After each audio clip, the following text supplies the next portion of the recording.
อกเฮ้ยสิไปขี่ไปโดดไปเที่ยวเนี่ยนี่มีสีผ้ากันยางลงน้ำนี่แหละ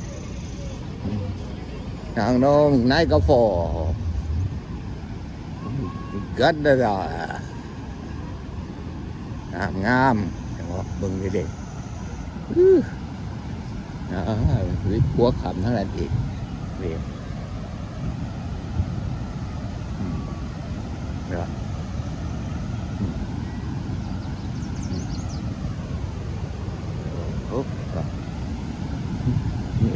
วว่า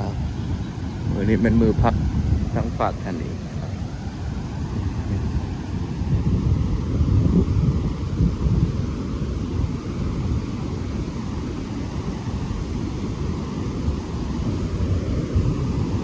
ว้าวงาม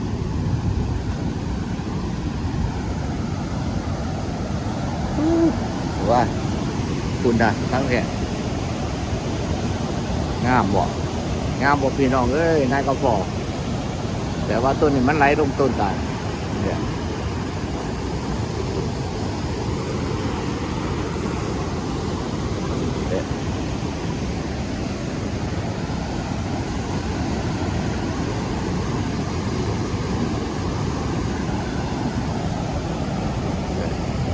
คนยางขามไปฝั่งดอดมันเป็นดอดอยู่กลางน้ำเนี่ยโอ้ยนี่มันก็ยางลงมาจาก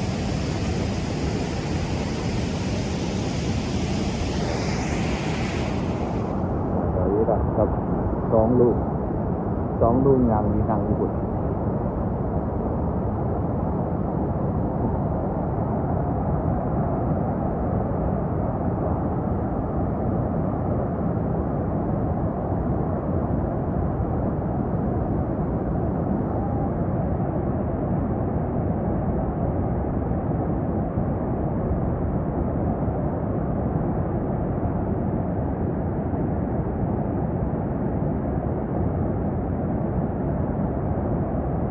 นั้นมือโพจุไลคนมาเที่ยวหลายมือแรกในพัทยิ่งงานหลอกไฟ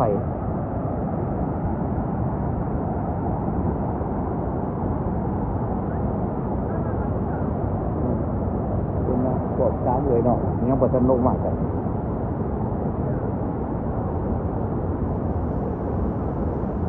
มาเลยไปอยากมาเที่ยวเนี่ยมาเที่ยววันเอกราชคนมาหลายทั้งแคนาดาตรงนี้ว่านี่ไปเที่ยวแคนาดาแต่เมื่อนี้ขังมาทั้งมีทั้งในกระเพาะทั้งอเมริกาว่า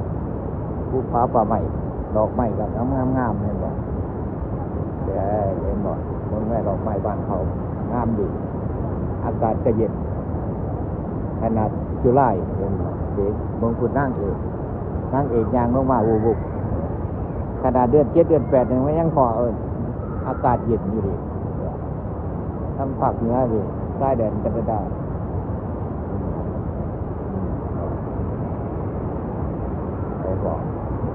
บอกนี่ตะปูคุณดีก็นี่ตะปูคุณดีลงมามึงเข้าดิ่งเงี้ยแบบตรงบนเล็กหน่อยมันดิ่งเล่นย่างใครก็เอามาจับทีอยู่เลย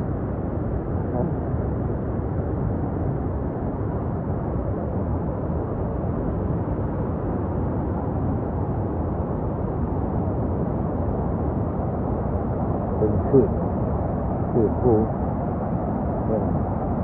เบิ่งคือค้อนประเพ่งไว้เนาะเบิ่งน้ำอ้ายน้ำมันขึ้นอยู่บนฝุ่นอ้ายน้ำมันปุ่งขึ้น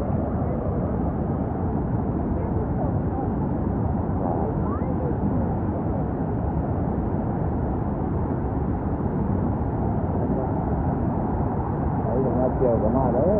อยู่บ้านเขางามดีถือทำครัวไปเบื้องนั่นปะไปแล้วไปน้ำ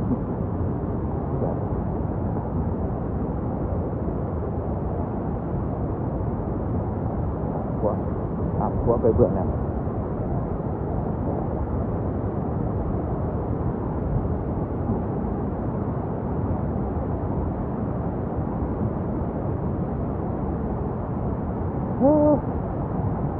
อ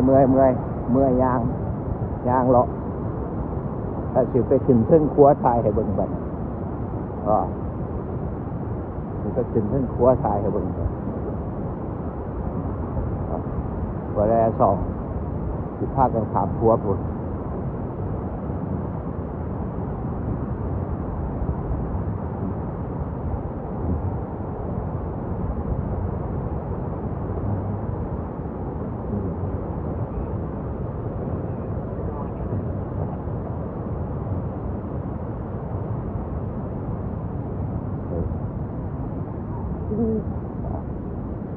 เมื่อยยาง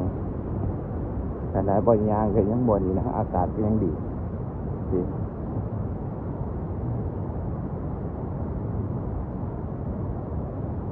ขนาดเมื่อยยางก็อากาศยังดีมือนี่มันมือดินมือกินขึ้นมะครัวเลยครับอันยางขึ้นมะครัว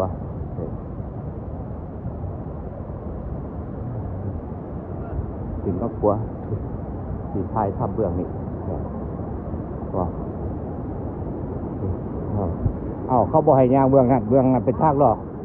เบื้องนั้นเป็นทางรองเมื่อรถถามครัว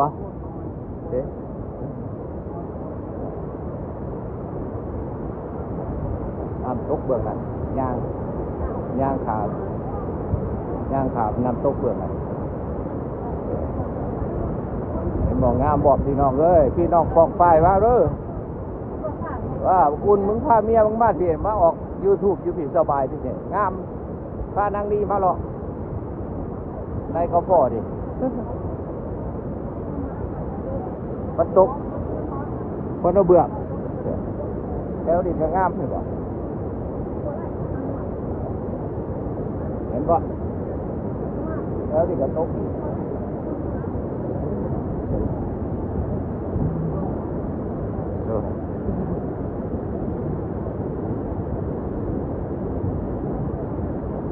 ไทยเข้าทางดัก